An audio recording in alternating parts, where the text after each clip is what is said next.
طالبانو د زابل ولایت شاجوی ولسوالۍ کې یوه ستراتیژیکه سیمه نیولې.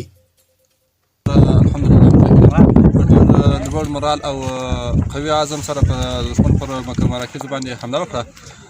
د حملې په نتیجه کې دغه کوم ځای کې ستاسو ولاړه د سیدالونو غونډۍ پسته بولې دلته دښمن حضور درلودی او په ډېر لږ وخت کې الحمدلله مجاهدینو وکولی سول چې دغه مرکز د دښمن له شتونه څخه پاکه کړي.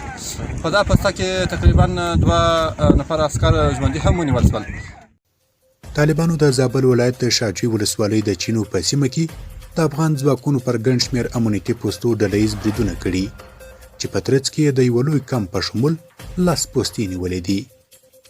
په یاد برید کې طالبانو دولتي عسکرو ته د درنې مرګ ژوبلې ترڅنګ زیات شمېر سپکې او درنې وسلې هم نیولې دي. د دقیقو معلوماتو پر بنسټ په ټولو نیول شویو پوستو کې 45 دولتي عسکرو او اربکیانو ته مرګ ژوبله اوښتي چې د چینو د قمندان رضا خان په شمول 40 تنه وژل شوي او 15 تنه نور ټپیان دي.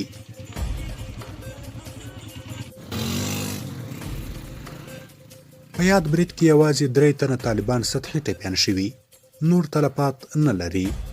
د تیزې جګړې په ترڅ کې طالبانو ګڼ شمېر عسکر او اربکیان ژوندي نیولي.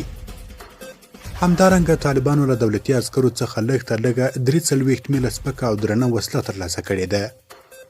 په یاده سیمه کې په یو لوی کمپ کې د طالبانو لخوا د موټر بم د چاودنې له امله ګڼ شمېر دولتي موټران او وسایط تخریب او سوځېدلي دي.